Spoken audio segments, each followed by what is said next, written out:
Dans cette vidéo, nous allons écouter un rappel important qui nous invite à réfléchir sur nos actions et à ne pas rester enfermés dans nos erreurs. Soyons attentifs à ces conseils précieux. Aujourd'hui, avec l'aide d'Allah Tabaraka wa Ta'ala, on va parler d'un fléau qui est celui de persister dans la désobéissance.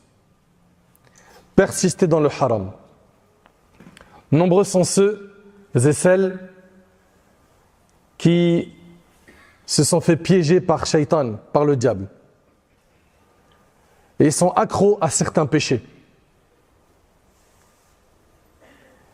Et ils savent que c'est nuisible, que c'est mauvais pour le cœur, que les péchés ont des conséquences douloureuses sur terre et dans l'au-delà.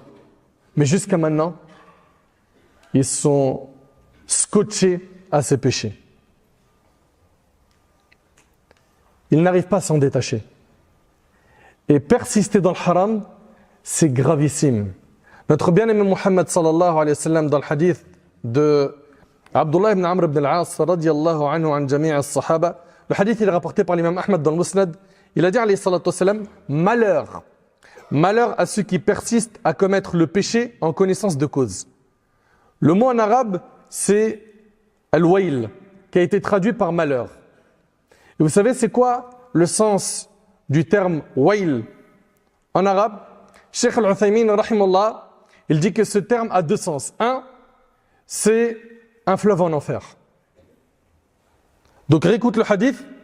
Wailun à ceux qui persistent à commettre le péché en connaissance de cause. Donc il y a un fleuve en enfer qui attend ces gens-là. Ceux qui persistent, il sait que c'est haram, mais il continue. Tu veux finir en enfer, mon frère? Ma sœur, tu veux finir fi jahannam? Et le deuxième sens du mot wail, c'est que c'est une menace. Wa'id shadid li haoula. Ces gens-là sont sévèrement menacés dans ce texte parce qu'ils persistent dans le péché. Subhanallah. Donc c'est soit un fleuve en enfer, soit une grande menace qui est dédiée à ces gens-là qui commettent le péché en connaissance de cause et y persistent. Mes chers frères, mes chères sœurs, on se met d'accord sur une chose. Personne parmi nous ne fait pas de péché. On en fait tous. Mais le musulman, quand il fait un péché, qu'est-ce qu'il fait? Il se hâte de demander pardon, de se repentir. Il se presse de corriger le tir. L'imam al-Tirmidhi, rahimahullah, il rapporte dans le hadith de Anas ibn Malik, le prophète sallallahu alayhi wa sallam a dit, tous les fils d'Adam sont pécheurs et les meilleurs des pécheurs sont ceux qui se repentent. Et c'est rapporté par Ibn Majah. Et lorsqu'Allah tabaraka wa ta'ala a décrit les croyants, les véridiques dans le Coran, il n'a pas dit qu'ils ne font pas de péché. Car il est impossible qu'un être humain ne fasse pas de péché. Mais les croyants, ils ont comme qualité que lorsqu'ils font un péché, tout de suite, ils cherchent à se racheter auprès d'Allah. Ils demandent pardon pour leurs fautes. Ils se repentent de leurs péchés. Allah tabaraka wa ta'ala, il dit وَالَّذِينَ إِذَا فَعَلُوا فَحِشَةً أَوْ ظَلَمُوا أَنفُسَهُمْ ذَكَرُوا اللَّهَ فَاسْتَغْفَرُوا لِذُنُوبِهِمْ وَمَنْ يَغْفِرُ الذُّنُوبَ إِلَّا اللَّهُ وَلَمْ يُصِرُّوا عَلَى مَا فَعَلُوا وَهُمْ يَعْلَمُونَ. Ceux qui, après avoir commis une turpitude, ils ont fait un péché, que ce soit la fornication ou autre. Ceux qui, après avoir commis une turpitude et s'être fait tort à eux-mêmes, se souviennent d'Allah. Les croyants, quand ils font un péché, ils se rappellent Allah. J'ai désobéi à Allah, à mon maître. Demandent pardon de leurs péchés.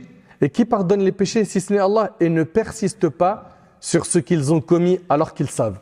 Voilà comment doit être le croyant. Tu n'es pas à l'abri de faire un péché. Le croyant, il fait des péchés. Mais quand il fait un péché, il doit se rappeler d'Allah subhanahu wa ta'ala. Et il doit demander pardon pour son péché. Il ne persiste pas dans le péché qu'il a fait. Voilà ce qu'Allah tabaraka wa ta'ala nous dit ici dans le Coran. Rappelez-vous de la menace du hadith, malheur à ceux qui persistent à commettre le péché en connaissance de cause. Et vous savez, le fait de multiplier les petits péchés les transforme en grands péchés. Il a été rapporté de Omar al-Khattab, Ibn Abbas et d'autres, radiyallahu anhum ajma'in, aucun péché majeur ne résiste à la demande de pardon. Tu as fait des grands péchés, tu demandes pardon à Allah subhanahu wa ta'ala, tatoub ilayh, tu te repens, Allah il te le pardonne. Et regardez ce qu'ils disent les pieux prédécesseurs, et aucun péché mineur ne reste tel que si on y persiste. C'est-à-dire quoi? C'est-à-dire que les péchés mineurs, les petits péchés, deviennent des grands péchés quand on persiste à les faire. Cela signifie que le péché majeur est effacé par la demande de pardon, par la tauba, et que la persistance transforme le petit péché en un grand péché. Allahu Akbar. Nous constatons, mes chers frères et sœurs, que les gouttes d'eau, lorsqu'elles tombent sur une pierre de manière consécutive, la pierre s'affaiblit, n'est-ce pas? Une goutte derrière une goutte. Et c'est répété. À la fin, la pierre qui reçoit ces gouttes, elle s'affaiblit. Il en est de même avec le peu de péché répété, cela nuit au cœur et le noircit. Comprenez-le. Le fait de commettre le même petit péché de façon répétée, sans s'en repentir, en fait un grand péché. Donc ce qui entraîne menace de sanctions dans l'au-delà. Mes chers frères et sœurs, la personne qui persiste dans le péché est une personne qui, écoutez bien, manque de considération vers Allah subhanahu wa ta'ala. C'est une personne qui n'a pas estimé Allah à sa juste valeur. Et ça, wallahi, c'est terrible. Allah tabaraka wa ta'ala lui cache ses péchés. Allah subhanahu wa ta'ala continue à lui donner de ses bienfaits alors qu'il est désobéissant. Et au lieu de revenir vers Allah, de se repentir de ses péchés, yatamad et continue dans la désobéissance. Et ce que les gens oublient, c'est que parfois Allah tabaraka wa ta'ala ne punit pas tout de suite son serviteur. Parfois, Allah subhanahu wa ta'ala, vous savez pourquoi il fait ça? Pour que sa situation s'empire jusqu'à ce qu'il reçoive une sévère punition d'Allah. Allah ta'ala il dit innama numli lahum liyazdadu ithma wa lahum adhabun muhin. Si nous leur accordons un délai, c'est uniquement pour qu'ils accroissent leur péché, pour que leur situation s'empire. Lui il se dit ça va, je désobéis à Allah, il n'y a rien qui se passe, je continue mon business, je suis en train de percer partout, j'ai réussi tous mes projets. Il ne voit pas en fait le mal. Et en fait Allah subhanahu wa ta'ala le laisse empirer sa situation. Et regardez, c'est uniquement pour qu'ils accroissent leur péché et un châtiment avilissant leur est réservé. Et à la fin, il sera frappé d'un dur châtiment. Donc faites attention. Et parmi les formes de persistance dans le péché, il y a le fait de se réjouir du péché. Si seulement aujourd'hui, nos frères et nos sœurs s'arrêtaient à ce stade où il est heureux de faire le péché. Non, il l'étale à tout le monde, il le montre sur le net. Hier, j'ai commis la fornication. Il est heureux. Il en parle avec fierté. Il bombe le torse. Hier, on a fait une soirée, je te raconte même pas, drogue, alcool, on voyait flou. Ah, c'était un vrai délire, c'était magnifique. Magnifique. T'imagines si tu meurs dans cette situation, tu seras ressuscité de la même manière? Subhanallah.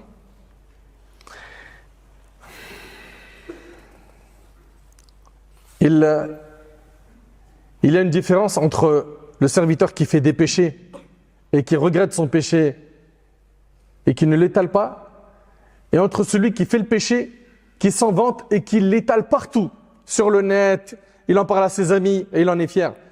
D'après Abu Hurayra radhiyallahu anhu, le prophète a dit toute ma communauté peut bénéficier du pardon d'Allah sauf al-mujahirin, ceux qui pêchent en public. Et certes fait partie de la mujahara qu'un homme fasse quelque chose la nuit, puis au matin, alors qu'Allah l'a caché, il dit « Oh un tel, hier j'ai fait telle et telle chose ». Certes, il a passé la nuit en étant caché par son Seigneur et le matin, il découvre ce que son Seigneur a caché, rapporté par Bukhari et Muslim. T'imagines? Le prophète il dit « Toute ma communauté peut bénéficier du pardon d'Allah, sauf ceux qui pêchent en public. » Toi, tu veux pas le pardon d'Allah? Ils prennent trop de risques, ces gens-là. Et vous savez, dans les périodes de troubles, dans les périodes de tentation, comme nous vivons actuellement, ces périodes-là, s'accrocher à la religion, ça a énormément de mérite. S'accrocher au dîn, ça a énormément de mérite. Malheureusement, on a des gens, quand ils voient le mal se propager un peu partout, qu'il y a trop de tentations, qu'est-ce qu'ils ont tendance à faire? Certains, pour ne pas généraliser, ils baissent les bras. Il arrête de faire des efforts pour ne pas tomber dans le haram. Ça y est, il craque et il finit par tomber dans la tentation du péché. Et je me suis retenu, j'ai fait ce que j'ai pu, j'en peux plus. Alors qu'au contraire, c'est quand c'est dur que la récompense elle est immense. Quand c'est dur, la récompense elle est grande auprès d'Allah. Ma'aqal ibn Yasar, radiyallahu anhu, relate que le prophète a dit l'adoration en période de trouble, c'est-à-dire quand c'est dur de s'accrocher à la religion, l'adoration en période de trouble est semblable à une émigration afin de me rejoindre, rapporté par l'imam Muslim. Dans ce hadith, on y voit quoi? Que celui qui va se consacrer à l'adoration d'Allah, qui va s'attacher fermement à la sunna du prophète, celui-là aura la même récompense que celui qui aura émigré vers lui de son vivant. T'imagines? Et le hadith, il est rapporté par Muslim. On félicite donc ceux et celles qui arrivent à tenir dans ces périodes de trouble. Et ceux qui n'arrivent pas, rappelez-vous des récompenses. Que ce bas monde, il est éphémère. Que tôt ou tard, tu vas mourir. Et que la mort subite fait partie des signes de la fin des temps. Aujourd'hui, on a de plus en plus de gens qui meurent alors qu'ils n'avaient pas de maladie particulière. Ils n'avaient pas de maladie, il n'avait rien. Et puis d'un seul coup, l'ange de la mort est venu récupérer son âme. Mon frère, ma sœur, toi qui as été éprouvé par le fait de persister face à une désobéissance en particulier, sache que chaque maladie a son remède. Et le remède de cette maladie spirituelle, celle de l'israr ala al-ma'siyya ala al-dhanb, celle du fait de persister dans le péché, c'est quoi? C'est que tu reviennes vers Allah subhanahu wa ta'ala. Reviens vers lui, plains-toi à Allah subhanahu wa ta'ala. Prie, quand tu es prosterné, confie-toi à Allah. Ya Allah, ce péché-là, j'arrive pas à m'en débarrasser. Demande à Allah tabarak wa ta'ala de te donner la force de pouvoir te débarrasser de ce péché. Rappelle-toi que le fait de persister dans le péché, ça va t'éliminer la baraka de ta vie. Tu n'auras plus la bénédiction d'Allah dans ta vie. Les pécheurs qui ne se repentent pas, ils sont frappés par des épreuves qui sont difficiles à surmonter. Et rappelle-toi aussi que celui qui fait un atome de bien, le jour du jugement, il le verra. Et celui qui fait un atome de mal, le jour du jugement, il le verra. T'imagines, quand tu auras ton livre le jour du jugement, imagine-toi, tu es en train de tourner les pages et tu vois le même péché répété, un péché abominable, gravissime, qui met en colère le Seigneur des mondes. Et tu es là, tu es en train de regarder et tu regrettes. Mais le regret, ce jour-là, il sera plus utile. C'est terminé, c'est trop tard. Donc reviens vers Allah subhanahu wa ta'ala. Et rappelle-toi que le prophète a dit « Malheur à ceux qui persistent à commettre le péché en connaissance de cause ». Qu'il y a une sévère menace dans ce texte. Qu'il y a un fleuve en enfer dédié à ces personnes. Et dans le cas, et c'est avec ça que je termine, où tu as fait des péchés, petits ou grands, et que tu t'es repenti du péché, et que tu es retombé dedans, et que tu t'es repenti de nouveau. Ça veut dire quoi un repentir? Un repentir sincère, c'est le regret sincère du cœur. Vous entendez? Je regrette, ça me brûle le cœur quand j'y pense. Ça déjà, si tu ne regrettes pas ton péché, il n'y a pas de repentir. Le prophète m'a dit « An-nadamu tawba ». Le regret, c'est un repentir. Donc premièrement, c'est que ton cœur brûle quand tu te rappelles du péché que tu as fait. Si tu as ça, tu as validé une étape du repentir sincère. 2, tu t'en détaches immédiatement. 3, tu es déterminé à ne plus jamais le refaire. Tu es déterminé à ne plus jamais le refaire. Si tu as délaissé, supposons c'est la fornication, ou la drogue, ou le mauvais traitement des parents, tu t'es repenti sincèrement, tu as regretté, tu as abandonné le péché, tu es déterminé à ne plus le refaire, puis le diable t'a eu avec le temps et t'es retombé dedans, et que tu t'es repenti sincèrement une nouvelle fois, tant que tes repentirs sont sincères à chaque fois, Allah te pardonnera. Vous entendez? La preuve. Et c'est avec ça qu'on finit. Le hadith, il est rapporté par Bukhari et Muslim d'après Abu Huraira. Le prophète sallam rapporte de son Seigneur. C'est donc un hadith qudusi. Allah tabarak wa ta'ala, il dit, un homme commis un péché et dit, oh Allah, pardonne-moi mon péché. Allah, béni et exalté soit-il, dit, mon serviteur a commis un péché et il sait qu'il a un Seigneur qui pardonne le péché et qui punit aussi pour le péché. Puis le serviteur récidiva et pécha de nouveau. Donc il a fait un péché, il s'est repenti, et là il en a fait un nouveau. Et il dit de nouveau, oh Allah, pardonne-moi mon péché. Allah, béni et exalté soit-il, dit de nouveau, mon serviteur a commis un péché. Et il sait qu'il a un Seigneur qui pardonne le péché et qui punit aussi pour le péché. Après un certain temps, le serviteur récidiva et pécha encore. Il dit de nouveau, oh Allah, pardonne-moi mon péché. Allah béni exalté soit-il déclara alors « Mon serviteur a commis un péché ». Mais il sait qu'il a un Seigneur qui pardonne le péché et qui punit pour le péché. Certes, j'ai pardonné à mon serviteur qu'il agisse maintenant comme il le souhaite. C'est-à-dire quoi? C'est-à-dire quoi qu'il agisse maintenant comme il le souhaite? Tant que le serviteur se repent sincèrement, c'est-à-dire quoi? Je répète, il a regretté de son cœur, sincèrement pour Allah. Il s'est détaché du péché, il était déterminé à ne pas le refaire. Tant qu'il agit ainsi, même s'il retombe dans le péché plusieurs fois, Allah lui pardonnera. Donc mes frères, mes sœurs, alhamdoulilah, c'est pas perdu. C'est pas perdu et la miséricorde d'Allah tabaraka wa ta'ala est immense. Revenons vers Allah tabaraka wa ta'ala. On ne sait pas quand est-ce qu'on va quitter ce monde et il faut impérativement qu'on prépare l'autre vie comme il le faut. Qu'on ait une bonne fin. Et pour avoir une bonne fin, il faut que tu aies un train de vie qui soit en adéquation avec le dîn d'Allah tabaraka wa ta'ala. Dans le cas contraire, tu risques d'avoir une mauvaise fin. Et ça, écoute-le bien, toi qui persistes dans le péché. Tu peux mourir sur ce péché. Et tu seras ressuscité sur ce péché. Et tu risques d'être dans de grandes difficultés le jour du jugement. Enfin, j'implore Allah subhanahu wa ta'ala de nous accorder un repentir sincère.